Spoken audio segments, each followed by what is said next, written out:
All right, we're back to this unnamed episode. This episode of whichever number this is, and so we're starting off this one. We just watched the. Well, I'm not going to say the number because I don't know what order it's going to be released. We just watched rewatched the Ahsoka trailer. So if y'all haven't watched those, just pause this video, open up a second browser screen or tab, a new window, and watch those. And make sure to watch the official ones because some people will be doing some fan edits, and we learned the hard way. And then come back for our reaction right now at this current moment. So, all right, you know what? I was actually surprised. Go ahead. You want to say something? You want to start? You want me to start? Yes, that's a Drake. Drake has lost the ability to talk. He's mute. I'm mute. So I was actually surprised that they, pulled the Anakin in there and all that, even put it in the title, because I figured they would use that as some sort of, even though everybody's a buzz about it, talked about it, I figured they would keep that as some sort of secret and then have a shocking return of Anakin, because they haven't verified that he's in there on screen. They haven't verified that Hayden Christensen's in there. I know the one thing is that the lady actress who plays Ahsoka had tweeted something that she deleted, kind of alluding to the fact that she might have met him. So is this screen. The hidden Christensen and not the hidden Christensen? Official, it's the hidden, so not the revealed hidden Christian, hidden Hayden. But I'm excited. It's some great stuff, man. A lot of Rebels kind of base there, which I guess makes sense because that's her new home after Clone Wars. I think it's pretty cool. I'm a little concerned that there's going to be like a swerve. Some of the things that have been going on in cinema with the the strong female lead, I'm a little concerned, but I'm very hopeful because I just love the Rebel stuff. I love Ahsoka, and I'm just hopeful that these people will have flaws, will be vulnerable, and then we'll get some really quality stuff. Right. And see, that's the thing there is that she's a beloved character. And a lot of people have talked about they which is really funny with Star Wars because you have these actresses have come out and some of these Star Wars and directors have come out and been like, to finally get some great female characters in Star Wars. It's like, have you watched Star Wars? Like, yeah. Star Wars is full of strong female characters. It's strong female characters from the beginning.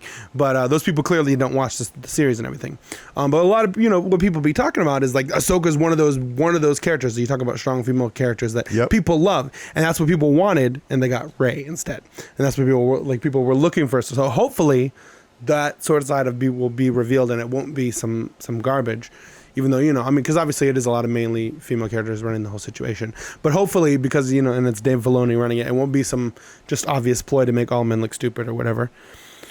So it is Dave Filoni did Dave Filoni write all this stuff? I'm pretty sure, yeah, he wrote it and directed it. Wrote it. He wrote it. What's the past tense of write? He wrote it and directed this series. So, officially. But, Jon Favreau directed and wrote the last season of Mandalorian. And Favreau. He don't do so well. Yeah, but he also was instructed by a certain somebody that I don't want to mention their name on here to do certain things. But anyway, the trailers for Ahsoka look great, and I'm super excited. But I'm cautiously optimistic.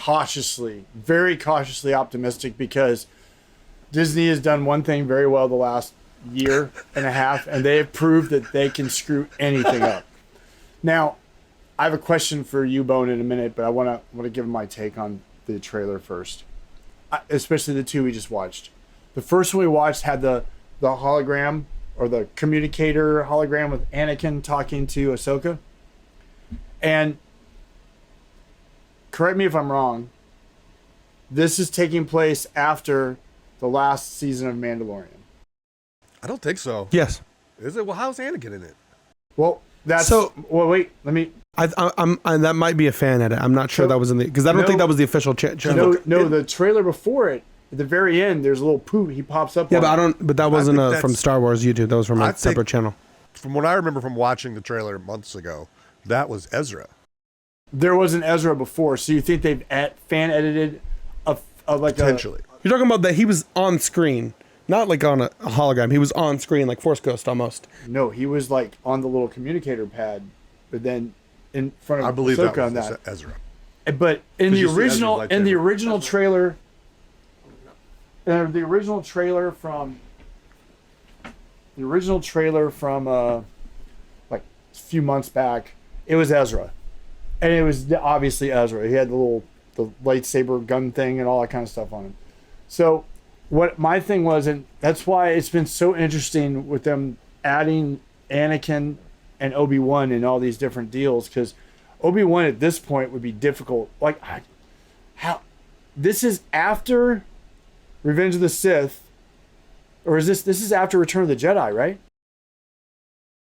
Well, This is based on after- what Hera said when No, she this said, is "I'm trying to get you all. I've been fighting a war for a long time, trying to get you to avoid another one." No, but these shows are after Return of the Jedi. This is it's a between trailer and to the Return of the Jedi and between Force Awakens. Yes. So Anakin's dead. So if he's in this, it's either a flashback or it's a Force Ghost. Those are the only two ways it can be. Force Ghost. Either way, if it's a Force Ghost and they have Anakin interacting with Ahsoka as a Force Ghost, that would be phenomenal. I think that would be great. It would be. Although back to this, I'm new to the Rebels deal. You two have watched, at least you, Bone, have watched it before me, and I've watched. I haven't finished moment. it. That was a fan edit. He's not in the official trailer. So see that was where I was like that pop up. The official. We did watch the official trailers where his voice was in there. So the pop up with Anakin in it, that was a fan edit. So which makes more sense because he's not even alive. It would have to be a Force Ghost, or it would have to be a flashback. Well, there's also holocrons. Right, but they could be a flashback. But is there an Anakin holocron? I mean, there. I believe so. I mean, we already know that one of the main things in Rebels is the Obi-Wan holocron that he's telling. But there was Anakin ones of instructional holocrons he had in Rebels. Anakin was on the hunt for him. He had the what do you call it? The guys with the other guys. What are they? Man, You're talking about the Inquisitors? I think I have the Inquisitors? CTE also. The Inquisitors? Yes, the Inquisitors. The Inquisitors were looking for them as well for Vader. So I think it looks like it's going to be great. And to Doc's point about the strong female characters, when I watched the celebration footage from this past celebration back in May, when they were doing Star Wars Celebration, and they were interviewing the people that were in the Acolyte, and the one star from the Acolyte was talking about how she was excited because she was going to finally be a strong female character in Star Wars. And I was like you, I'm like, Do you watch Star? Have you watched Star Wars? I mean, Have you heard of a little lady called Princess Leia? and Queen Amidala. I mean, Hundreds of characters. and then Rogue One. Jen Erso is the star of the movie. I mean, there are plenty of female characters that. yeah, look, Carrie Fisher kicking ass and taking names since 1977. Yeah. Let's talk about Sigourney Weaver. Okay. Well, we're talking about just Star Wars. I'm just saying. Yeah. Look. Right. But I think the current, there are some places. status Sigourney of Weaver's not Star Wars? What? The current status of Star Wars has definitely, if there was an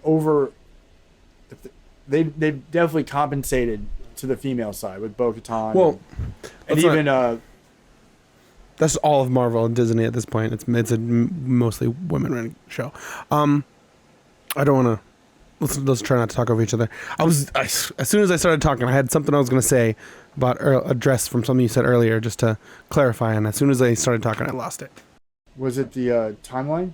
Well, the timeline I know for sure for a fact is 5 years after Return of the Jedi, basically. And I believe it is. It's at least after season 2. It's definitely after season 2 of The Mandalorian. I don't know about season 3. I don't know how far the separation. It's definitely after. It can't be too far after season 3 because we saw her with Luke in Boba Fett, and season 3 is not too long after Boba Fett. So I don't. And I know we know it's set up in season 2 that she was hunting. I'm sorry. Thrawn. I'm thinking Timothy Zahn. I was thinking of the guy who wrote the books. Thrawn. I couldn't think of Thrawn's name for a second there. I blinked out. She was hunting them from there. So I'd say it's most likely after season 3, not too far. It's got. They were saying they were chronological, and that's why they were waiting. Because they're building up into the Mandalorian movie. Because the Mandalorian season 4 is now going to be a movie that's going to tie in after this. That's what they're talking about. Well, no, actually, I believe there's going to be a season. There is a season 4. The movie's a separate thing. But the movies But there's first. There's a Mandalorian universe. No, movie's second. No. There's a Mandalorian. Yeah, season 4 is already written. He said after season 3. He said season 4 is already written. So the Mandalorian universe gets together in a So movie. you hop on there and see if what Disney came out, if that was real or somebody else saying, because they said they scrapped I'm pretty season sure. 4 and it's going straight to a movie. I'm pretty sure he's right. You could be right. So while you're looking that up, what I was about to say about the Rebels thing, what I've seen of Rebels, I really like. Sabine, love her. I like Ezra. I like all those characters. That whole show is just like really re-energized me, and I'm like, I can't believe I didn't watch it sooner. So if you haven't seen Rebels and you're about to watch the Ahsoka show, and you're going to get your first introduction to those characters, you're going to want to go back and watch Rebels, and you don't have enough time to watch all the Rebels stuff unless you are some serious bingers. So I watched Clone Wars, and I really liked it. The Clone Wars cartoon was amazing. And the reason I liked it was because you got to see Jedis using their powers and the magnitude of their power. And the Obi-Wan show with Obi-Wan, and when Vader is pulling the shuttle and crushing it down, you get a small sample size of what Mace Windu and Yoda were doing in those cartoons when they were like taking down entire Federation fleets of droids. It was pretty crazy. But when I know that Rebels for you is like the top of the heap, the top of the mountain for a lot of Star Wars releases of late, and you say you really love it, my question to you is, what about it? What makes it stand out to you from the others? Real quickly, that's a rumor, but hasn't necessarily been confirmed. So as I was saying, it's kind of both lines. There's people out there are saying that sources have said they're considering turning season 4 into a movie, but it hasn't been confirmed. I do know there's definitely a movie was in the works, and Jon Favreau had said he had written season 4 was ready, but he had basically kind of like, we have to be able to tell the full story. So there's consideration, at least, is the report of turning it into a movie, but none of that's necessarily been verified. So we're going to find out eventually once we get past this. Well, I guess we'll find out. Because then you also know that they were talking about when Bob Iger came in to Disney, specifically in Lucasfilm, shutting down and making all these series, and stop making so many series. So it may possibly be that situation. Season 4 is a thing, one of those things where he's going to scrap. Well, Bob Iger, look, send us an email and let us know. Yeah, we'd really appreciate it, Bob, if you'd reach out, tell us. Yeah, just to us, not any other channels. Yeah, no other channels are important. Just this channel, not Star Wars Theory, not that other guy with the number that isn't a number, not that guy either. Just us. Guys, where they have numbers without numbers. Comment if you get the reference. All right, so go ahead. So I would say that. So I really love the Clone Wars. I never saw the cartoon one. There was one that's a movie or like a longer film that's a cartoon. You didn't watch the Clone Wars series? I did. The 3D you didn't see the movie. One, the 3D one. There's the 2D one. Yeah, there's a 2D one that's got Grievous. I haven't watched that one yet. It's like the pilot movie for the cartoon. Right. And so I just like I like that animated format. That's where they really introduce Anakin to Ahsoka.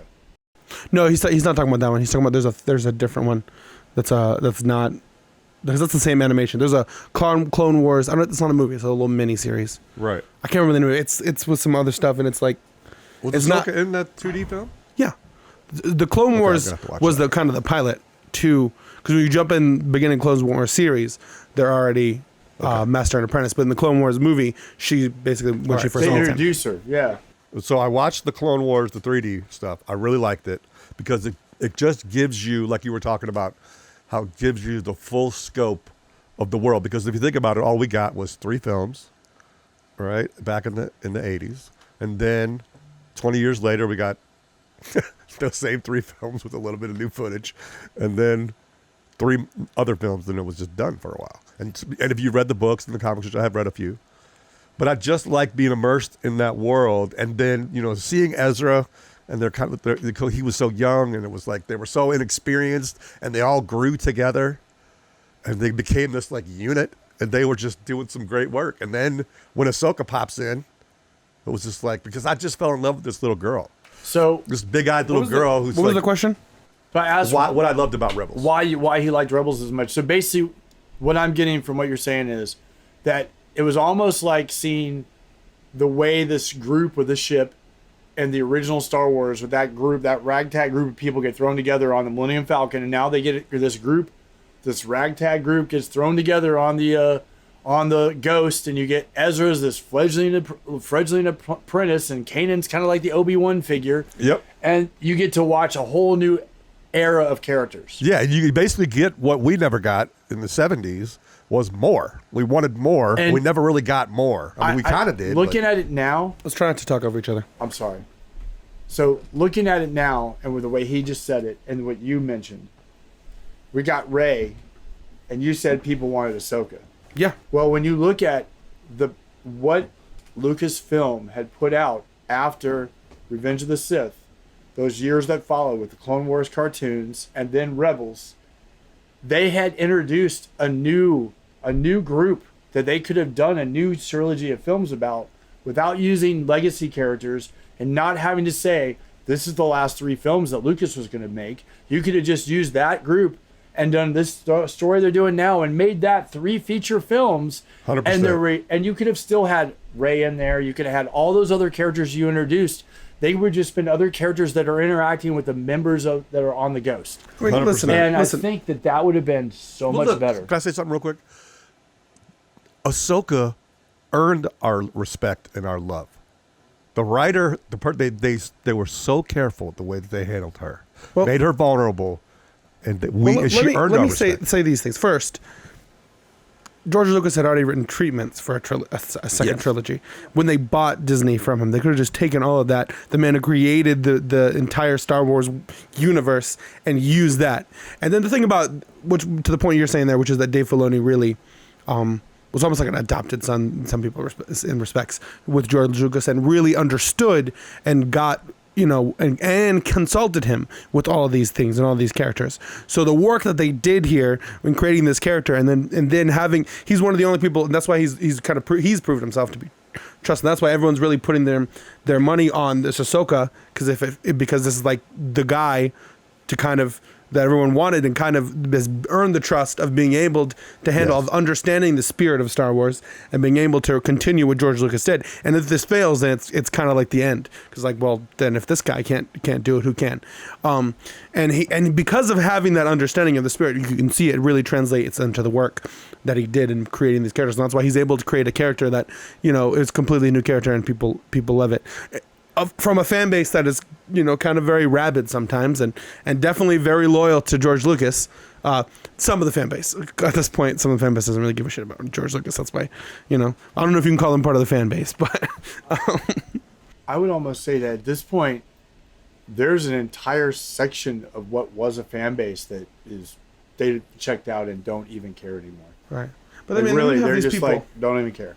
but when you have and on the other side, when you have these people here running it who say this isn't George Lucas, doesn't matter, this is not his Star Wars. George Lucas isn't Star Wars. It's The Force is female. Yeah, no, but it's like being like, oh, but what George Lucas wanted, it doesn't matter anymore. This is our Star Wars. It's not his Star Wars, and all of that. But I don't want to get too deep off on that. It's really it's exciting. It's exciting times. There is a new hope. I see what you did there. But I think we should. I think we've kind of reacted well enough. There's not too much left there at this point. We're all just speculating. I'm looking forward to the first episode. I am. And First 2, actually. the first together. 2, and knowing what I know about how Rebels went, and the influence that Filoni had with Rebels and even Bad Batch and the things that they've done, I really, really have high hopes for what this is going to do. Well, that me too as well. But I wanted to at least I was thinking about it. Another thing I like about the arc of Ahsoka, right? She's this bratty girl, and by episode 7 or whatever, she's like she always wanted to do the right thing, right? And that's important to have, because if you just have a leader or someone that you look up to that just has no flaws, right? How can you empathize with them? And so you got to be able to have character, but still be fallible, because if you're just not human, you know what I mean? You're just not real. And to me, I just gravitate towards this group because they're all struggling to do right and to help people, and I just can't emphasize that enough. How It's great storytelling. And then And she was adorable. Like she wasn't this she was already adorable. She was cute. and they still struggle with past lives. Yep. And in times they're being, even like Ezra. I thought you were going to teach me how to be a Jedi, but you're having me steal. I already knew how to steal, and he was obviously trying to be something better than a thief. Even then, Kanan is learning how to be a Jedi really himself the entire time, because he was he was so he was young. robbed of his training. Right. So it's this it's just it is, and that's what this great story is telling is giving you really great storytelling is creating characters, because that's all things like Star Wars is just span so much time, but at the beginning when you first watch it, the first episode, it's a new thing, and that's what all stories are. You jump in, you don't know anything about these characters, and the ability to write a character to make you fall in love with the character, and as this sort of journey is what does that. Right. And there's specific rules, and even Lucas talks about this extensively, how he looked into the old stories, like Homer and all these people, and the tropes, the trope of the hero and the losing at first and then overcoming ultimately in the end. It's like, because it works because it's real. And we've talked. The one we did before this obviously was Secret Invasion, and I find myself more open. And this is gonna sound crazy coming from me, especially you guys know certain things that I have not watched, but with Star Wars, as long as you're not like just taking a complete dump in my lunch sack and sending me to work and I get to see what's in there, as long as I'm pretty agreeable. Like, it wasn't until I actually watched other people's breakdowns of some of the other TV shows that have come out, like Mandalorian and Boba Fett, where I actually started really going, because really, for me, for just pure entertainment, the Star Wars stuff at least is viewable. I can watch it. And there is some bad writing, and there's some scenes where you're like, but the Star Wars TV shows have been entertaining, and I've liked them. I even, like, the Solo movie had its issues, but I liked it. It was watchable. I've watched it more than one time. The Darth Maul thing and Emilia Clarke, and the guy that played young Solo, he was decent. So I have high hopes, and I really hope that what they're doing now is going to right the ship, and they can get these movies that they're going to do, or the Mando movie or whatever it is, ends up being top notch. That'd be great. All right, well, we will see pretty soon now. Hey, if you're watching our videos, thanks for tuning into our videos. Thanks for liking them. Thanks for subscribing, and please keep doing that. But comment, guys. Yeah, look, subscribe over and over and over again. Unsubscribe and resubscribe. Subscribe, unsubscribe, subscribe, unsubscribe. No, just keep creating new Google accounts and keep subscribing. Yeah. No, but all those are gonna get deleted. Yeah, but all the subscriptions are gonna get subtracted. Please start interacting with us. Comment with us. Let us know what you want to talk about. Comment on our opinions. Let us know. Unless you disagree with us, then shut your mouth. We don't want to hear. If you disagree with us, I definitely want to hear why. So then he can tell you why you're wrong. All right. So, no, I'm just messing with you. I'll tell him why you're wrong. All right. So this week's top 10, well, kind of a top 10. We are ranking all of the Marvel live action series. Now, this is none of the. Do you want me to give the list? Or are you going to give the list? No. Do you have the list out of order? You have the out of order list? Yeah. Well, we're not gonna. Okay, so here's the deal. We'll just set the parameters. We don't need to do that. None of the there's some series that we're not talking about today. All the X-Men stuff isn't gonna be on there. So Runaways, Gifted, Legion, Hellstrom, which is on Hulu. Really, it's everything we're talking about today. You're gonna find on Disney Plus. So it's really the Disney Plus series. Even though we do include the Netflix series, which weren't originally, but they are on Disney Plus. I'd like to say Agent Carter as an honorable mention, because she wasn't on our list when we did it. And honestly, I haven't watched Agent Carter, and I have no interest in watching Agent Carter.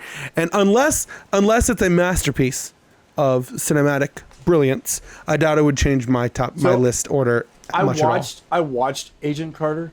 Did you watch it, Bone? I've watched a couple episodes. So I watched most of it. I liked it. I liked it because it was a time set piece during the 40s, and I kind of liked the take on it and the time setting. But I didn't finish the series. And it wouldn't have made your top 10? No, it would not have made my top 10. I just find myself wanting Captain America when I watch it. That's exactly me too. And then you can't. I kept waiting for Chris Evans to pop in. Bargain Captain America. So we got 16 is the amount of shows we got here. It's all live action, so the what ifs and all that's not in there. So what we're going to do is we're going to work in blocks. We're going to basically take the top 10. So what we're going to do is we're going to take the 6 that don't make the top 10 list. Each is going to give that. You're just going to give those 6 and then we're going to take 5 the 10 through 6, and then we'll take the top 5 of the top 10. So we'll go in that order. So who wants to go first? I'll go first. This All time. right, Drake. I haven't gone first really, except for the Batman villains top 10. I went first on that because you are the Batman. All right, Drake. So my bottom 6. All right, so the bottom is Inhumans. Agreed. I mean, that is by far Then I would this one's here only because I haven't watched it, and like we mentioned before, I haven't watched Miss Marvel. It's on our list. I put it here. I can't rank it really because I haven't watched it. And like we mentioned in an earlier video, I don't really know anything about Kamala Khan as a character that was introduced in the comics. I haven't read it. I like the other characters involved with the Miss Marvel stuff and Captain Marvel and those characters. I'm looking forward to the Marvels movie. I hope it's good. So, then I have Secret Invasion down here. So that's Inhumans, Secret Invasion, Miss Marvel. I have Winter Soldier and Falcon down here. I liked that show. It just didn't make my top 10. Then I have Luke Cage down here. This is not in a particular order. And then the last one, and this is because of personal preference, I have Punisher down here. Yeah, so ones that didn't make my list were The Punisher because I haven't watched it all. I just didn't find myself. I wasn't interested. I have not seen The Inhumans. You don't need to see it. I didn't really like the Luke Cage series. I liked some of his appearances in the other ones, but I just found myself. It just seemed, I don't know. There's just something about it I didn't like. And obviously, Secret Invasion. I definitely did not like that. I'm not sure if there's. I can't remember if there's any other ones that I didn't. That you mentioned. So you don't have the bottom 6? No, I didn't. There's some that I didn't have on the list. Like I didn't have the Inhumans on the list. You have 10 there? Yeah, I do, but there's some of them that I don't have written. That's on fine. I just want to make sure you have 10. All right. Well, here is mine. Your bottom. Bottoms, Inhumans. Absolutely agreed. Inhumans was crap. I couldn't. It was crap. It was terrible. They shave her head in the first episode. Yeah, it's and I'm like, like, that's like, yeah, the other dude- than the Black dude- Bolt, that's like the main character. Yeah, you but- shave Medusa's hair and she has no powers. It's like, Yeah. why do you even bother And with he's the show? doing this mute, like, he gets marooned in the world and he's mute and he can't really talk and he's just like walking around getting arrested and he can't explain himself because he's muted. Logjaw's running around. I mean, I love the characters. It's just they could have done something so much better with that. And then the goat legs guy didn't even have goat legs. Secret Invasion. I was right after it. Terrible, awful. It was Nick Fury deserved so much better. Oh, he deserved so much better. Number 14 is going to be The Defenders. Defenders. It just wasn't that great to me. The only thing I really liked was the one scene where they kind of all fought each other, and really the fight scenes weren't that great. The story, it just wasn't. I just didn't like The Defenders, man. Number 13. And I hate to have to do this, but Iron Fist. And I love Iron Fist. And for me personally, I actually enjoyed the series, but I had to put it at the bottom because it was objectively it wasn't great. The storytelling, the conversation, all of it was just hokey. The fight scenes were subpar, specifically for a guy who's supposed to be master of kung fu. Kung fu. That's when you fight King Kong. That's kung fu. I love Iron Fist. I love the idea with his power and his ability. So I enjoyed the series personally, but I have to put it at the bottom list. It's just not great. Number 12 is Luke Cage. At the beginning, I liked Luke Cage. I really did. Mahershala Ali was great as Cottonmouth. It was really cool. But then they killed him off at the halfway of the first season, and it was Diamondback, which is like campy, hokey character. And then the second season, Bushmaster shows up. And listen, I mean, I enjoyed it because I like the accent. I like the Bushmaster, the Jamaican accent, the thick Jamaican accent. But overall, it wasn't that great. It started great. It started kind of interesting. But it just kind of killed itself. It just Rosario Dawson was in that, right? Yeah, she was. I liked her in it. She was in Daredevil as well. She was in a bunch of those. She's in several of them. Yeah. She played the in night Iron nurse Fist, too. She played night nurse. And then number 11 is going to be She-Hulk.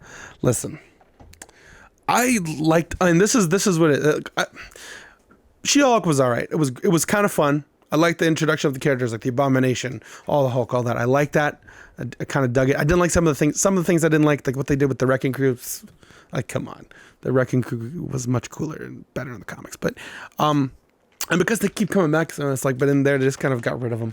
Oh, there's the Wrecking Crew. There's a bunch of kind of losers with these weird. Anyways, but I was kind of enjoying the series, even despite all of the preachiness, all of the just blatant, just destruction. Like she runs into this really nice male character who then turns out to be, oh, well, he was evil and he was hired to seduce her and all this crap. And it just like makes everything like paranoid. Women watching that should leave paranoid. Like there's no great men in the world. That's what kind of comes off. It was just kind of, it was hokey. I did like the Daredevil appearance. And then for me, I was kind of enjoying it. Not hokey, but I was kind of enjoying it. Then the ending just completely shot. And I know that it's comic book accurate, but even then, you just completely ruin the climax. You build up to this climax, this big fight, and then she just ruins it. And she just breaks the fourth wall for the sake of breaking the fourth wall.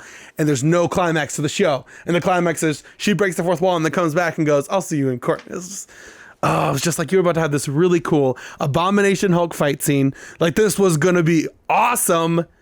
Oh, well, let's just break the fourth wall. And I don't care if it's comic book accurate. For me, it ruined the show. It ruined it. Like it was this whole build up and then it just ruined this anticlimactic just fizzle. So that's why it's not making my top 10. So with that said, we'll keep in that same order. You want to give your next 5? My bottom 5 Of the top 10. my 10 through 6. Okay, number 10 is Hawkeye. I really like Hawkeye. I like the show. I like some of the aspects of it. I like the New York mob stuff in it, and it kind of hinted at the his other is it Ronan, the Ronan character, and that I really liked what they did with it. It's just Hawkeye's not one of the characters that I have on the top of my list of deals. I like him. He's a great character. Clint Barton's cool, and I like what they did in it, and I enjoyed it. If they did another season, I would watch it. It was fine. Number 9. And this is one that I would have loved to put it higher. So number 9 for me would be Iron Fist. I don't feel as bad about it as Doc does, but so what really hurt this show for me was the first season and how long it took for him to convince everybody that he was Danny Rand. Like they burn an entire season where he's in that place where the one guy, his dad's partner, puts him in the mental home on the drug, and then him and Colleen and it all. Like I wanted them to get into some of it faster. Like they burned an entire 90% of the first season up doing setup that for anyone that knew who Iron Fist was, I didn't need it. I wanted Iron Fist. And I wanted more. That's one of the main issues of the Netflix series is the writing is slow. But then the second season, I really liked, and I really liked the when they brought the hand in, and all the different things going on with the hand. It tied into the Iron Fist storylines and the old Frank Miller Daredevil, and I couldn't have asked for more of what that was the exact stuff that I wanted to see. And it was perfect. And the second season, when you thought that he had lost the power and that Colleen had it, and then there he is with the guns at the end, and they never did a third season. I really was hoping that a third season would have come and it would have kept going. It would have been better, but it just was what it was. But I really enjoyed that series, but I had to put it at 9. Thank you. I just want to say thank you. Because I really enjoyed that series as well, but I couldn't do it. Just objectively, I know it was, but thank you, because that's what I wanted to say, but I couldn't because it's just objectively it can't be though. I can't. Okay, it's like you have a love-hate relationship with something. You ever love something so much but hate that you like it? So it's one of those things. The next 3, I struggled with where to put them in order, and I just decided that I would do it this way. The number 8 is WandaVision. Number 8 for me was WandaVision. That was one of the ones I forgot that didn't make my list. So I liked it, but I'm really it goes back to some of our earlier conversations when we were talking about the female characters, and I like the Scarlet Witch and I like Vision, and I get the fact that they were playing on the fact that she had murdered Vision and had to watch Thanos, bring him back and kill him again in front of her. And so she created the little reality there and trapped all those people in there. And they had brought Vision back at the end of that. And they had made it at the end of that show a way to put those two characters back to normal, and then they just never did it. It just and the Agatha character, is I saying that right? Yeah. Yeah. I mean, I like the show. It took so long. Like, you didn't know what was going on until like the last 2 episodes. The first 2 or 3 episodes, you're like, and the time is changing, and it's like you're in the 50s or something, and then it's changing a little bit, and you're like, what's going on? That premise is a great idea. I liked it. Once it got near the end, I thought it was great. So, but I like the show. It's just my feeling on those are 2 of, especially Vision from the Avengers, are 2 characters that I hold in high regard, and I think they could have done something better than what they did. I get what they were trying to do. I liked it, but it wasn't up there. The next one now, number 7 for me, is Moon Knight. And you two know, I love Moon Knight. I think they went overboard on the schizophrenia, split personality thing, which was never in the original comic. It was in later comics. They did it with Garth Ennis introduced it. And I liked it. And the Egyptian god stuff was cool. I love the cinematography is amazing. I like when they were both of them were split. 2 of them were split, and they're I guess they're on Osiris's or whoever's ship, and they're going to the land of the dead, and they have to kind of do their whole deal to get back. And then the one guy takes control at the end, and he's the other one that they never brought in. That's like, hey, I'm the really guy that's in charge. So I liked it, but it comes at 7 for me. 6, She-Hulk. And I like She-Hulk. And those 3 shows, at first, I had them all in different orders. I've changed the order of these 3 like all over the place. The WandaVision, the Moon Knight, and She-Hulk, because I just didn't know where to put each one. There were different reasons why I would put each one at 6 and do it differently. So I've had them in different orders multiple times before we got to now. I just ended with She-Hulk at 6, and I liked the She-Hulk show a lot. I like the Moon Knight show a lot. I look forward to both seasons, the new seasons. The parts that you didn't like at the end, I kind of agreed with it. It was going to be the stereotypical, here comes the Hulk, and here's this big battle, and they were going to create this other Hulk character with her blood, and it's going to be just stereotypical. Couldn't we have done something better? I understand why you would not like that, but I also thought it was hilarious. And when she breaks into Marvel, and he's a robot, and then Daredevil in there, and all the other characters, and the whole Abomination having like his own little tranquil like some place for all these people to go and get mental help and like their Zen spot. And I really like this show, and it got a bad rap. I had somebody ask me what I thought was better, that or Secret Invasion. I'm like, there's not even a contest here. She-Hulk is 100 times better than Secret Invasion. But that would be my the bottom half of my list. All right, so number 10, I would have to say The Falcon and the Winter Soldier. I really liked the show. I thought it was well done. It just got really preachy and really weird towards the end. It was like, okay, what are y'all talking about? And I didn't really like the outfit, this like weird Falcon America, Captain Falcon outfit. But that is fairly why is he wearing a helmet? I mean, could somebody fairly just accurate. slip the guy some super soldier serum? I mean, just like, it's like, hey, we found one. Here it is. And now because look, that's what we love about Captain America is he's so tough. So in that show, the guy he meets, the guy that he goes to that had the formula originally. Oh, the Egghead America, the Captain Egghead, the guy who's like the angry Captain America. Remember Isaiah, what's his face? The black guy, Isaiah Bradley or something like that? Yeah, the guy from there was a mini series called Truth, and it was about these guys that were all the other test subjects. They were the guinea pigs that they tested all this on for originally. Like the Tuskegee Captain America? Yes. And that's better. I really enjoyed that aspect of it because it was right out of the comics and it was really cool. And it's something the government would have done. No, that was that. I don't really have an issue with that part because you can see. I thought that's how it was. It was super. It was super accurate. I liked it. Well, this is his top. Okay, Sorry. so what? So I did number 10, number 9. is Iron Fist. I don't really know. I didn't know who Iron Fist was, and I wanted him. look, I just thought he was a little whiny. He was a little weird, but I liked the show. I did like it.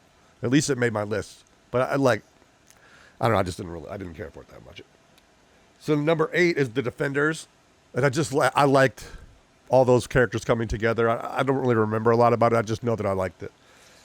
Number 7 is Loki, and only just because I don't know. It's like I don't really get this idea of calling the show Loki, even though it's another Loki. Okay, you could say, oh, the show's called Loki. It's not called Lokis, right? Okay, it is not.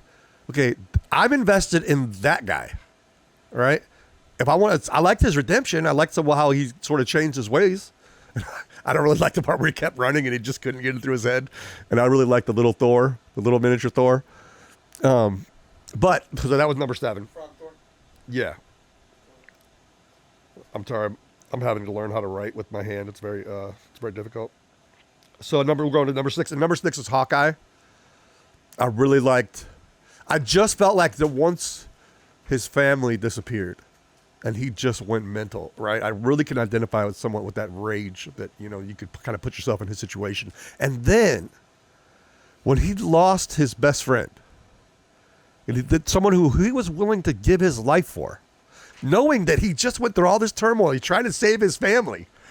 I'm going to save my family because that's the most important thing to me, but yet I'm willing to give my life and give all that up for my friend, and she beat me to it. And now I got this lady, I have no idea who she is. She's trying to kill me. That's like, so I thought that was a decent show. That's All it, right. right, 6? Yeah. Your All turn. right. Interesting. So we got 1 or 2 conversations to have here, but I'll just give mine. Number 10 is going to be Moon Knight.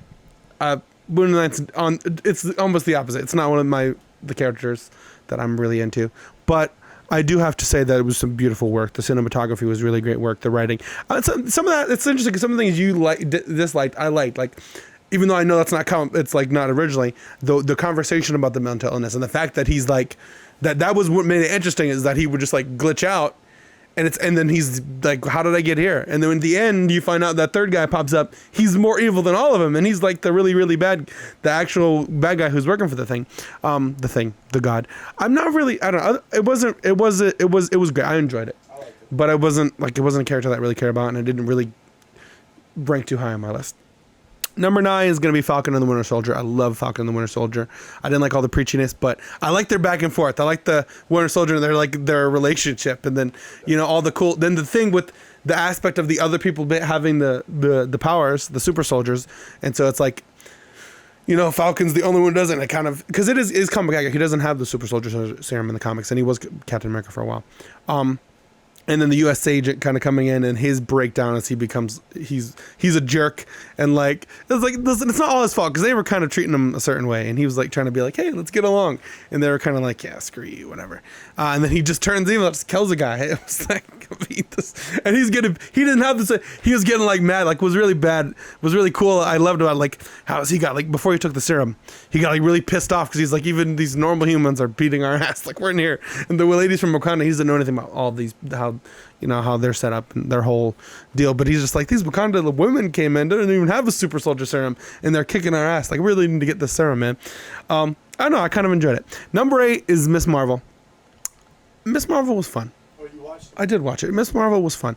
For me, it was fun. One of the main reasons for me is I don't really care about the character. I don't really know the character, so I didn't come in having any plans or schemes or desires. So I was able to just sit down and watch and go, okay, I don't really have anything at stake here. And it was kind of fun. Like, listen, it's supposed to be fun. It's not like if you could, I'm sure you could look into it and tear it apart if you really wanted to and dig into it and all that. But for me, it was just this enjoyable watch of this girl discovering her powers and then discovering this whole backstory. And, then this character, and then have the damage control people in the background. And they're like actually not really nice people. And then she meets these people, who are from another dimension. Spoiler she finds alert. out all these things. So I don't mean to spoil it. It was kind of fun. It was kind of fun, and like when you don't have any strings attached to it and you don't care, it's enjoyable. It doesn't rank much higher because I don't care. So it was like, oh, it was fun, but I don't know how much time. I wouldn't rewatch it. Number 7 We had this in common as Loki. It was interesting at the time. I didn't like the deal of the female Loki just takes over the show and Loki falls in love with himself. It's kind of weird. But otherwise, like the whole time variance authority thing was really interesting. I really loved that how they took him, even though they did kind of fast track, which was whack. That's one of the whack things about it is they fast tracked to this story arc that would take years, movies to explain how Loki because they took the Avengers Loki, the Avengers Loki who is trying to take over the world and throw him into this, and then they fast track just by playing the history of years of build up and right, which obviously I mean it's hours when you do build it down, but it's kind of fast track an episode or two. He just fast tracks all this, watch it, and he watches his death, and then he suddenly is like kind of like the Loki we knew, and he's redeemable again. But he wasn't. He was just trying to take over the world. So it was a little fast track. But otherwise, I enjoyed it. I enjoyed the story. I enjoyed the kind of the reveals that it dug into it. You know, and then the time variance authority, and then realizing like, oh, this isn't, you know, and the way they handled it, where it was just kind of a fun ride, but it wasn't amazing. And then number 6 for me is Jessica Jones, and really just Jessica Jones season 1. I didn't like season 2 or 3. Jessica Jones season 1 was really well done for me. Just from the main, which is kind of comes from her main first story, her main comic book story, and the one of the biggest ones with the Purple Man's Jebediah Killgrave and Luke Cage, and how you know, they had that interesting premise of this guy can make you do anything he wants when you're in his presence, like he has control over you. And so she has this trauma from that, and she's trying to like get away, and he's like this creep who like is like trying to get control of her, and then Luke Cage is there, and he shows up, and then he gets control of Luke Cage, and then there's this whole reveal in the end, and the whole fight scene between all these things, and he just is a really like great villain, and it's just an interesting kind of premise and story, and it was executed really well, and I really enjoyed it. But that's mine. So now for the top 5. Was it back to me? Yeah, it's back to you. Okay, so our lists have diverged away from each other drastically. All right. So number 5 for me is Daredevil. Daredevil's there because of the next one, and what you guys don't like about the next. Anyway, Daredevil for me, I loved it. It was like they almost got it was borderline on. They almost got to the Born Again storyline. So it was Elektra, it was the Hand, it was Daredevil, it was all of the top Frank Miller Daredevil stuff in those 2 seasons, and it was unbelievable. And now they're talking about the Daredevil movie that's going to come out, or they're going to do whatever. It's going to be a movie or a TV show. It's a series. It's going to be Born Again, which is going to be the next chapter, which is where it was Untouchable or something. No, it's a series. It's like, and it's going to be like 26 episodes. It's going to be but 13 it's and called, 13. It is called Born Again, right? No, I don't think so. I believe so. I believe it's Daredevil Born Again. Born Again, which is basically where Kingpin learns who he is. And yeah, and he did in the last comics. And in the comics, that's all Frank Miller stuff, and it is fantastic. It is amazing. I love that story. And when I was a kid reading comics, Daredevil was a book that I started reading was one of the early titles I started reading, and it was the Frank Miller stuff that really got me into it. And I kept reading Daredevil for a long time after that because of Frank Miller's run. It never really added up, but it kept me reading it for quite a while. I've since checked out.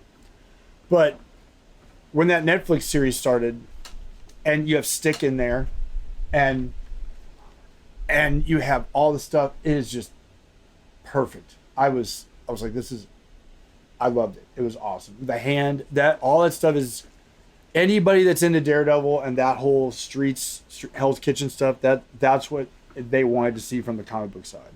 The number 4 is The Defenders. And that's because it climaxed this Hand storyline, and all these different characters through all the shows climaxed in that one. And it wasn't straight, but the thing is, the Iron Fist villains are the Hand. Daredevil's bad guys are the Hand. And they were infiltrating New York, and they were going against Kingpin and trying to take over and all this stuff, and they're involved with Hydra and all this other stuff in the comics. And it was super comic accurate. I cannot tell you how amazing it was for those Netflix shows to all tie together and then do the Defenders miniseries and have it be this massive battle against the Hand And they did the thing where in the comics, Elektra dies. Bullseye kills her. Bullseye kills her dead. And then they bring her back the way they brought her back in that with the hand ceremony. They bring her back to life. And she's kind of a bad guy, but then turns back at the end and joins back up with Matt. So for me, that was like a culmination of like years and years and years and years of fanboy getting to see it on a screen, even though it was a TV screen and not a big screen. For me, phenomenal. I loved it. I couldn't have done it better. I thought it was amazing. Number 3 for me, Loki. I loved it. Loki and the Asgardian stuff and the Avenger ties in and the Kang villain. Like I said in an earlier video, I hate what they've done with Kang. But in this show, the setup for Kang was perfect. Because he sits there and he tells them, there's somebody worse than me. It's up to you. You do whatever you want. I'll be back. And I was, the whole show for me, I like the time jumping stuff. We got a little annoying at first, but the episodes where he's in the one with Sif, just he's like, oh please, I know, but I loved it. I thought it was great. It was a little weird when he was falling in love with himself, but it was himself from a different alternate timeline. But I guess if you think about that character and Loki, the god of mischief, no normal woman is ever going to trust him. So it'd have to be a female version of himself would be the only way he's ever going to find real love. So I really like that show. The next 2, I had trouble deciding which one was number 1, and then finally I was like, there's no way I could not put what I have number 1. So number 2 for me is Jessica Jones. And for me, I almost put it number 1 because for me, I'm friends with somebody that worked on the show. That show, I really like that show. That character, when they introduced it in the comics, was really cool. It was long before they did the TV show. That first season was great. I like the other characters they brought in and introduced, and her sister, their sister character is another character. Oh, who is she? She gets the powers later in the second. About Hellcat, I believe. Yes, she becomes Hellcat, and I really the interaction with Luke Cage and the thing is, it takes a superhero. It takes a superhero and brings her to a real life level. And she has all these normal problems where most of the superheroes outside of Peter Parker, they don't have a lot of problems. They have different issues, but I just like the writing and the show pace. It was really well done. And if they had done a 4th season, I would have probably watched it. So number 1, hands down, the best Marvel TV show, Agents of S.H.I.E.L.D. And there's not enough time to go into why, but I mean, they do the Inhumans right in there. They entered the Ghost Rider they do in that show is phenomenal. The character development with Mockingbird, Bobby, and which was Hawkeye's original first wife, and all these other characters. They introduced Graviton in there, and just it's just one thing after another. And then the Kree and the future jumping and the character selection, and they're so relatable.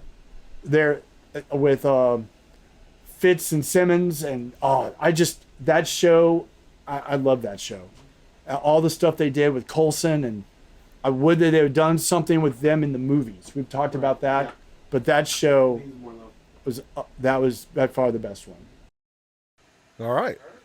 Number 5 is going to be Agents of S.H.I.E.L.D., which I really like that show, and I agree with everything you said. It's just, to me, it just seemed like the cinematography and the way it was filmed and some of the stuff, it just seemed like they had a really low budget. If they would have had a better budget, I think I would have liked it. But the Ghost Rider stuff was phenomenal. I love that stuff. It was like, I don't see why on a cheap budget, they were able to do what films couldn't do and make a really awesome Ghost Rider.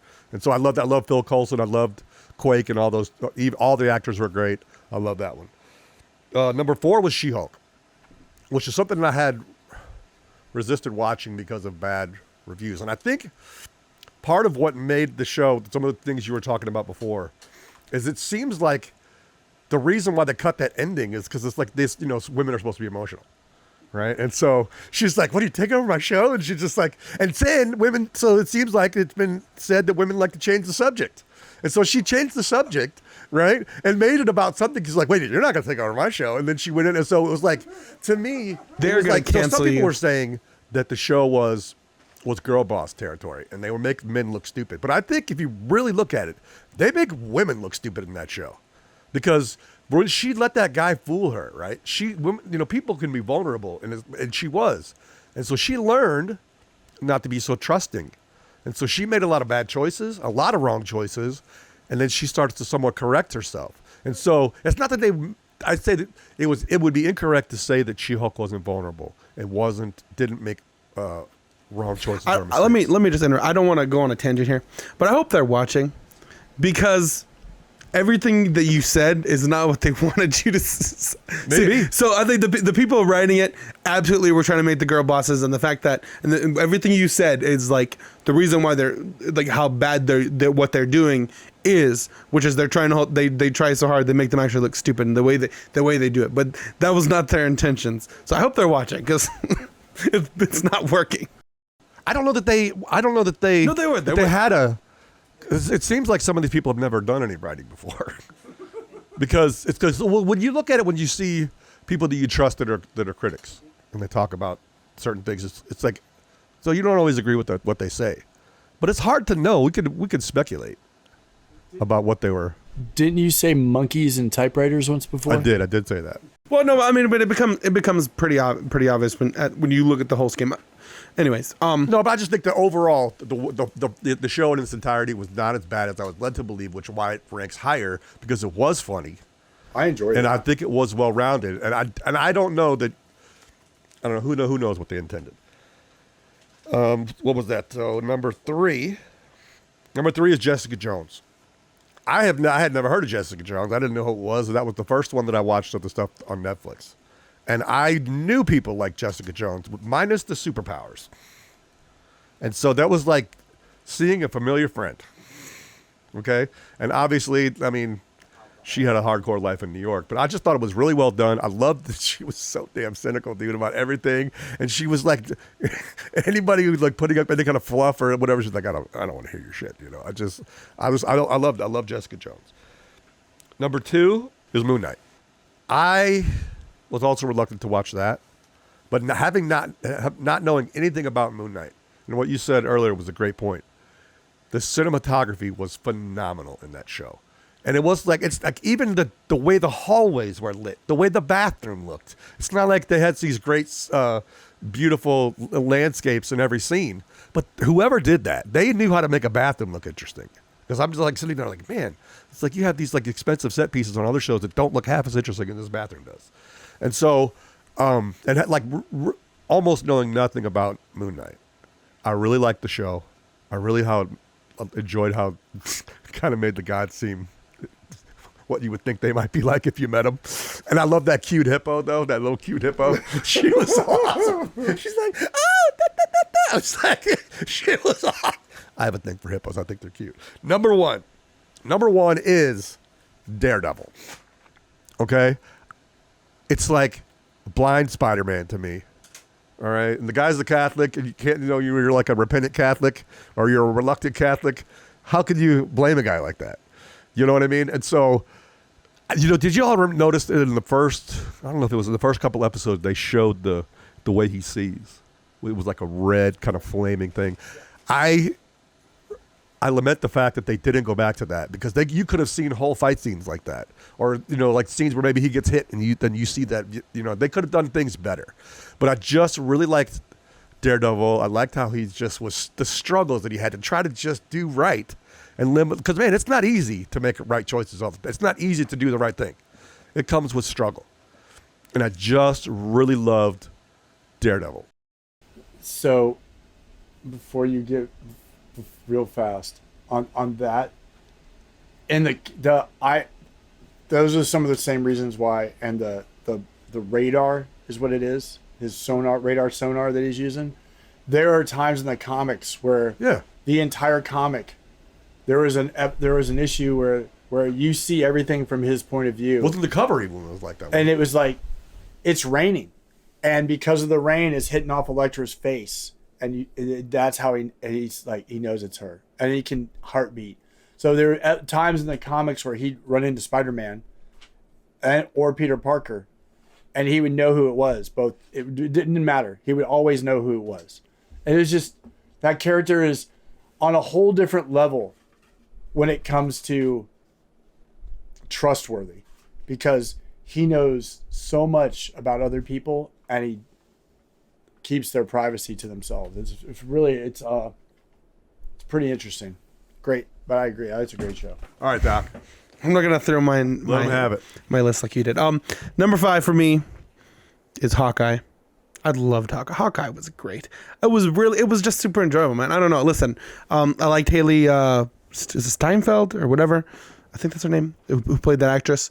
The actress who played that character just made this like a likable character. Yeah, she made a likable character. I like the back and forth between her and Yelena Belova character.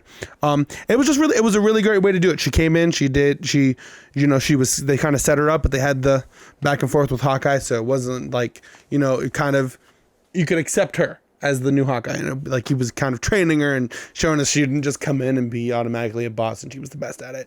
And and then with him, you can kind of see the toll. You see the toll that it takes on a human being to be standing with gods. That he's like, his hearing is bad and all these things bad from all the stuff he did from the Avengers. It was just really enjoyable. And then Vincent D'Onofrio's freaking Kingpin comes in the last episode, like, thank you, because I love the Netflix universe, Marvel universe, so thank you for bringing that guy in. And he comes in, and he can't be dead. I hope he shouldn't be dead, but he might have been dead, but he can't be dead. He's got to still be alive. But it was really awesome though he kind of came in like that. It was just a really fun show. I really enjoyed it.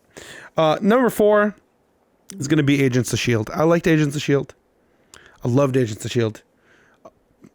for the most part. The ending seasons is why it's only on 4. I loved Agents at the beginning. I loved it. It was like even the first ones, which a lot of people, Agents of S.H.I.E.L.D., the first 15 episodes, a lot of people didn't really like the first 15, and they liked it once they had the Winter Soldier kind of timeline when Hydra came in, and from there on they really liked it. But a lot of people didn't like it. I loved the first episodes. I loved the first several seasons, but the last like 2 or 3 seasons, it just fell off for me. I wasn't really in the timeline jumping thing. I wasn't with the Chronicoms and the Kree, not the Kree, but some of them being taken to the future and all of that. I just wasn't really that just kind of killed it for me. I wasn't super into that, but the beginning I really enjoyed, and they kept bringing the guy who sat in the back. Ward kept coming back, and he was like this. The Inhumans were bringing in the Inhumans, and they started learning about the powers, and and her crazy dad who like is banging his head against the wall, and Mr. Hyde, all that stuff. I was gonna say, that's Mr. Hyde. Yeah, of course I know that. Of course I know this. It's just all that cool stuff that was going on. They just did really great stuff. I think that being stuck on network television kind of time slot kind of messed up a little bit for them. That they didn't have the freedom to do as much as they could. But even then, it was still a really great series. Number 3, and I'm appalled at you two, is the Punisher. I don't know. Maybe it's just me. John Bernthal's Punisher. I love John Bernthal's Punisher. It is, it's brutal. It's the Punisher, man. It's brutal. He plays the Punisher it's like a Rocky Punisher.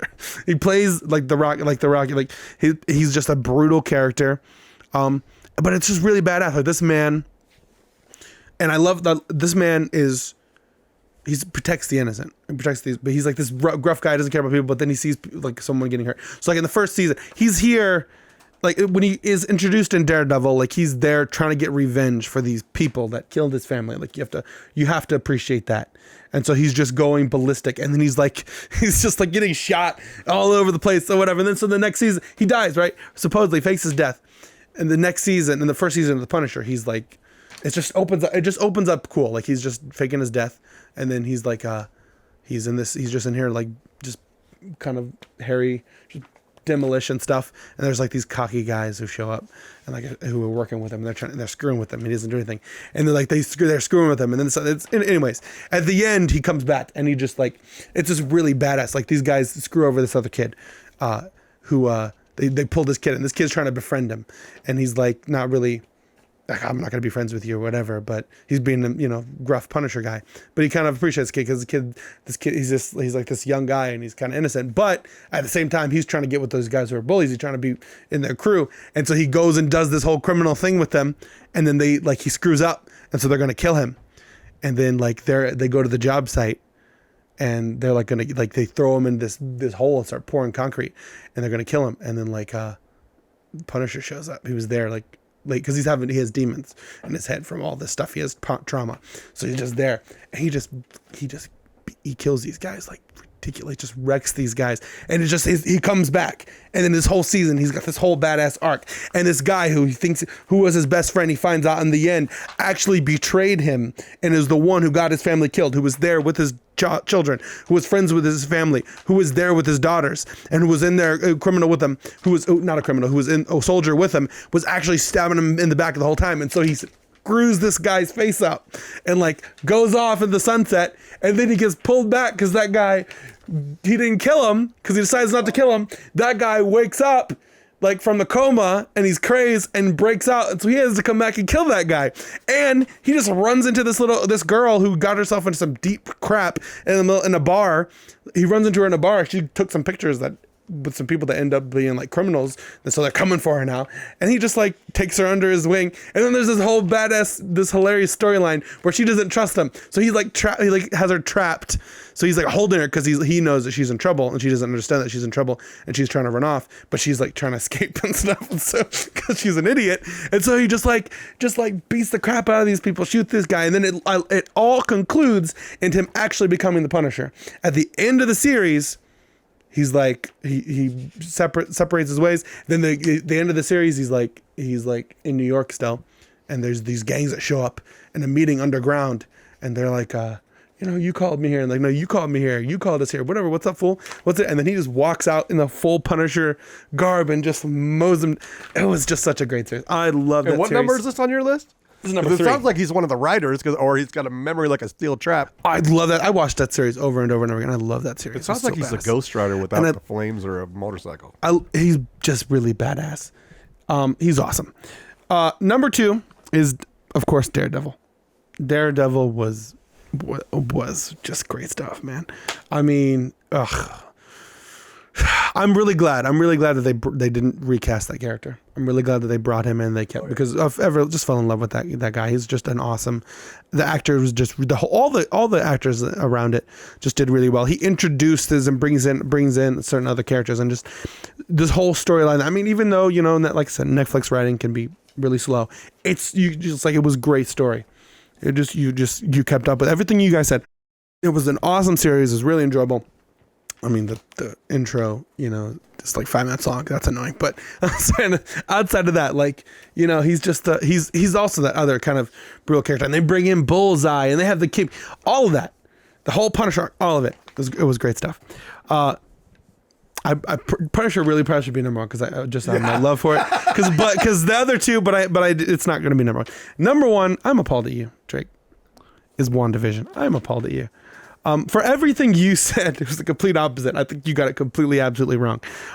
It was a master of storytelling. I think all the things you said about, the pace and all of that, and that's a story, right? First, you come in already knowing the character, so we all know basically what's going on from the beginning. But the way it is written, and then there's this little cliffhanger at each end, and I have not a sore spot, a weakness or a love for parody and homage. I love homage parody. I love pointing out the different styles of cinema and storytelling that we've gone through and doing homages and parodies to that. And so I really loved how it was this whole, and then they bring in the X-Men. Pietro shows up, which they still screwed it up a little bit. They did some like a boner joke and all that crap. But outside of that, he pops in. This thing, the storytelling of it was perfectly set up. There's beekeeper, and then we find out a couple of weeks later, it was this guy, and he comes in and pops up, and Vision starts sussing things out. All these little things that were thrown in. Here's this helicopter, and then 1 or 2 episodes later, we find out what that actually was, and it was this drone. We find out what's really going on, and it just slowly it was just a beautiful storytelling. It was like cinema at its best. Honestly, it's the best thing I think Disney has done in their series. It's the most successful. The rest of them, It's really just pale in comparison. So I didn't love it as much as I have a visceral love for the Punisher because he's just so damn badass, man. Like I really love that. Like I have that love for that scene of just like this cocky assholes pushing somebody they're pushing the wrong motherfucker, and then he just snaps and just beats the. I just love that. Or the guy who just like he's in a bar, just hanging out in this bar trying to like get with this lady. And then he just is like looking around and he sees this little girl in trouble and he's like, all right, I gotta be, a hero. Did you ever see that movie My Bodyguard from the late 70s, early 80s? It's about a big guy who is a tough guy, misunderstood, new to the school. This other younger guy gets beat up or whatever, and they kind of bond over the summer and kind of teaches him how to fight or whatever. And then the kid gets beat up, the older kid, and then the young kid kind of saves him. It's kind of like what you're saying about the Punisher. And that's great. And I think, you know what? You did so well describing that I am now going to go watch the Punisher because I could see when someone that passionate about something could really eloquently go for it. Did you see him in the Daredevil? I did, and I liked him. But it's not, I wanted to say I disagree with I just cannot reconcile Wanda. Right. And I know, and the difference between you and him is that he has been living with Wanda and Vision since he was a teenager. And so and I can see this, like, it's difficult, right? I don't know anything about Moon Knight. I can look at it from an outsider's point of view and appreciate it for what it is, without having anything.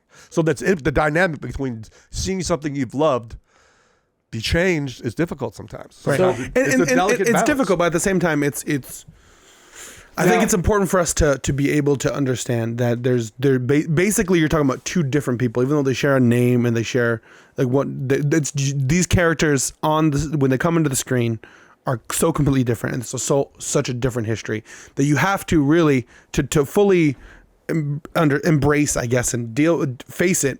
You have to separate the two because, as we've said before, you're not going to get the comics into the screen. It's like you don't have the time to tell that entire story.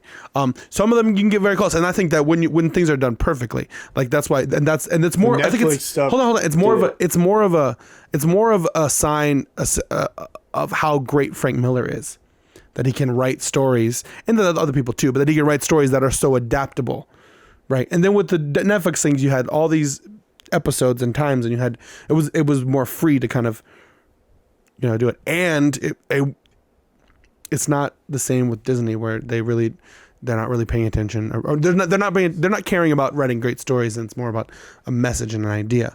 Netflix was all the story. It was all story. And they didn't even push, like, there was action in there, but it was more story than action. And they wrote this great story that's around the superhero, really.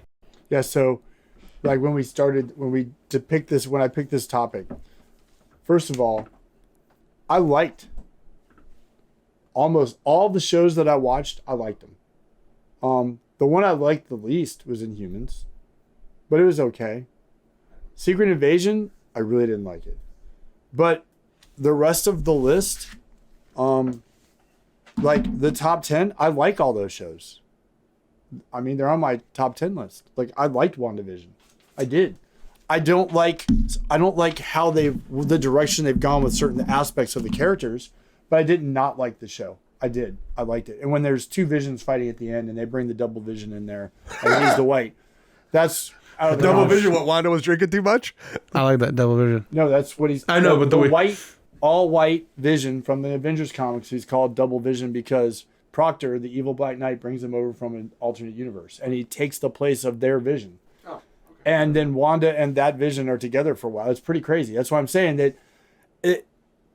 I can't. We're getting a little. On the Punisher side, I don't like the Punisher. I've never liked the Punisher. I'm not a Punisher fan. But I do like John Bernthal. Get out. And here's the reason.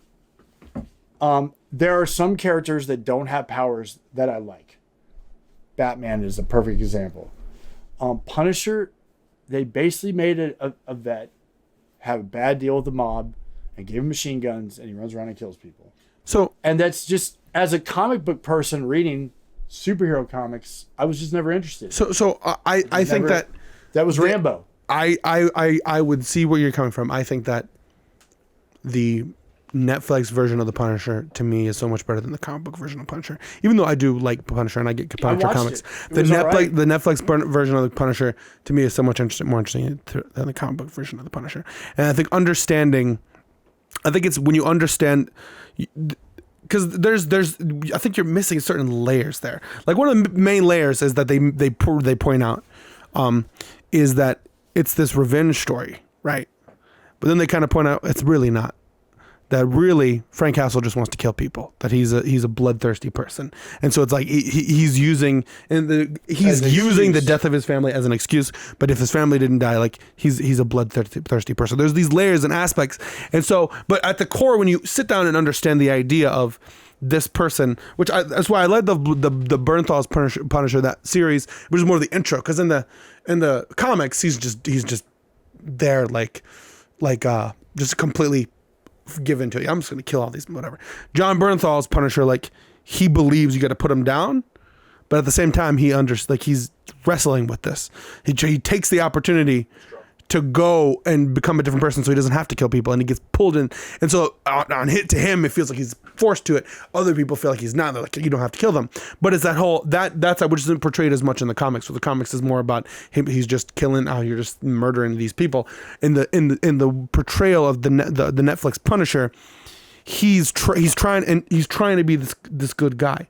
He's tortured, which you would be if your wife and your daughter get murdered and your son get murdered in front of you. You would be tortured with that, and so you're trying to like get revenge and all these things. You would be tortured with that, but he's also like trying, because he goes off and he's like, all right, I'm gonna, like, he's trying to become a different guy where he's just traveling, like his character, like his new life. He's just driving. He's just like he's on the road all the time. You've read a ton of Punisher. Is that accurate what you said? I've read a bit of Punisher. I can't say I'm the most. Well, I'm not asking if you're an expert, but I mean, they really Punisher just expert, but they never show any I would say, kind of. I'm not saying they don't, but I'm saying it's not as well as defined, well done as the Punisher series. That's the main story in the Punisher, because the Punisher, obviously it's over a long series, but the way it was portrayed in the Netflix show is much more nuanced, much more in depth. That's the main story there. Like it's all about revenge. It doesn't lean into, right? Because once you get so deep in the Punisher, it's just like it's past the part of his family, and now it's just him killing people. In the series, it's all about that revenge story. That's the main story when you run into him in Daredevil. Then it comes back. That's the other part of it, because in the next first season, with the all other people, it's this whole revenge story, right? It's another part of the revenge story. So what you're saying is we could use the Punisher now. We could use Punisher now. Like just put them. We could use like 1,500 of them. I don't know, because the problem with the Punisher is then he goes too far. But well, look, anyways, let me say one thing. I think I've just noticed something, that Drake is not in dress code. So if we're gonna have to let you go. Well, listen. He doesn't like the Punisher, and he's not gonna dress properly. We're gonna have to let you go, man. I'm sorry. Clean out your desk. Get back to work. You're dead weight. But that was fun. It was enjoyable. What are we? Well, we'll see you next week. We'll decide what we're going to cover next week. As far as the top 10, we'll see you guys next time. Hold on, let's give him a second. I do want to point out. I do want to just reaffirm that at the end of the day, we enjoy the TV shows that come out through Marvel. We do. I think the point was there's redeemable things. Yeah, some each of us like better than others, and I like all of the shows. It's just some I prefer over others. And if I was writing them, I would have, if we were all writing the shows, we would change things a little on each show. That goes without saying. But I thought this was great. And I knew that the lists were going to diverge pretty quickly. Well, it's been real. It's been fun. It's been real fun.